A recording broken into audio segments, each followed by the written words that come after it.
झारखंड में heat wave के बढ़ते खतरे को कम करने के लिए सामूहिक रूप से प्रभावी रणनीतियों का पता लगाने के लिए centre for environment and energy development की तरफ से स्टेक होल्डर डिस्कशन झारखंड में heat wave building adaptive and resilient strategies का आयोजन राजधानी रांची में किया गया। इस डिस्कशन में आईएफएस रविरंजन, मौसम वैज्ञानिक अभिषेक आनंद समेत पर्यावरण प्रेमी शामिल हुए। जहां हीट वेव यानी अत्यधिक गर्मी की बढ़ती घटनाओं ये किस तरह से गंभीर पर्यावरणीय संकेत हैं और सार्वजनिक स्वास्थ्य के लिए चुनौती हैं, इन तमाम विषयों पर गंभीरता से चर्चा की गई। वहीं आईएफएस रविरंजन ने बताया कि क्लाइमेट चेंज के कारण पानी की कमी एग्रीकल्चर में प्रोडक्शन कम कर रही है और इसका सामना करने के लिए कैसे तैयार रहें, यही हमारी स्ट्रेटजी का विषय है। इस दौरान मौसम वैज्ञानिक अभिषेक आनंद ने कहा कि बढ़ते हीट वेव को लेकर चर्चा की गई। हीट वेव सिर्फ भारत में नहीं बल्कि पूरी दुनिया में बढ़ रहा है और इसका मुख्य कारण क्लाइमेट चेंज है। इसका एक ही उपाय है पर्यावरण का संरक्षण, जिसके लिए जल, जंगल और जमीन को संरक्षित करना होगा। इसके साथ ही RRR के फॉर्मूले पर काम करना है, जिसका नतीजा जरूर देखने को मिलेगा। वहीं CEED के क्लाइमेट टीम में काम करने वाले रिसर्च एसोसिएट आतिया आफरीन ने बताया कि पूरे विश्व में इसका इफेक्ट देखने को मिल रहा है।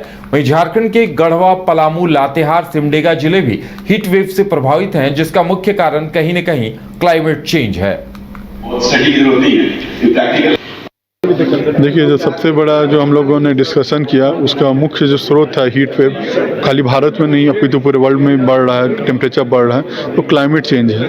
क्लाइमेट चेंज में हम लोग कार्बन उत्सर्जन बढ़ रहा है, पॉल्यूशन बढ़ रहा है। तो एक तो पॉल्यूशन को कम करना है, फॉसिल फ्यूल पे जो हमारी डिपेंडेंसी है उसको कम करना है, रिन्यूएबल रिसोर्सेज हो गया, सोलर हो गया, विंड हो गया, न्यूक्लियर एनर्जी हो गया, इस टाइप की चीज़ों को हम लोगों को तो बढ़ावा देना है। पर्यावरण का संरक्षण बहुत ज़रूरी है। जल, जमीन, जंगल, जैसे हम लोग बात कर रहे हैं कि सॉइल का क्वालिटी खराब हो रहा है, डिग्रेड हो रहा है, उसी तरह न्यूट्रिशनल वैल्यू जो है प्लांट्स का कम हो रहा है। और जो सबसे ज़्यादा वनरेबल ग्रुप्स हैं, जो पुअर हैं, वुमेन हैं, बच्चे हैं, तो उन पे ज़्यादा इम्पैक्ट पड़ रहा है। तो हम लोगों को इन्वायरमेंट को बचाते हुए रिन्यूएबल एनर्जी पे फोकस करना है। RRR का जो फार्मूला है, रिड्यूस, रीयूज, रिसाइकिल, उस पर काम करना है।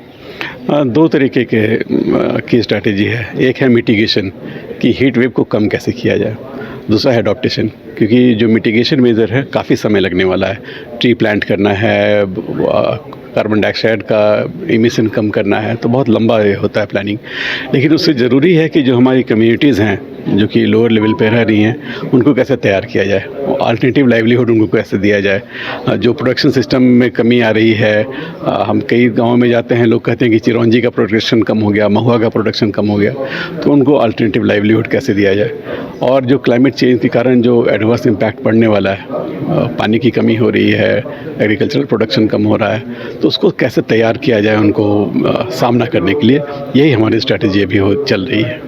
तो देखिए, हमने जो ये पूरा स्टडी जो हमने किया है, जो रिपोर्ट हमारी है, तो हमने हीट वेव पे ही इंडिया का फोकस देखते हुए कि इंडिया पहले तो ग्लोबली भी अगर हम लोग विश्व में, पूरे विश्व में इसका जो इफ़ेक्ट है वो देखने को मिल रहा है, तो इंडिया में क्या उसका इम्पैक्ट है। और ख़ास करके हमारा जो स्टेट है झारखंड, जहाँ पे हमारे पास ऑलरेडी पहले से हमारा, अगर आप देखिए कि सोशो इकोनॉमिकली हम लोग पीछे चल रहे हैं बाकी सबसे, और इंफ्रास्ट्रक्चर या हमारा डिज़र्टिफिकेशन में भी झारखंड सबसे ऊपर में आता है।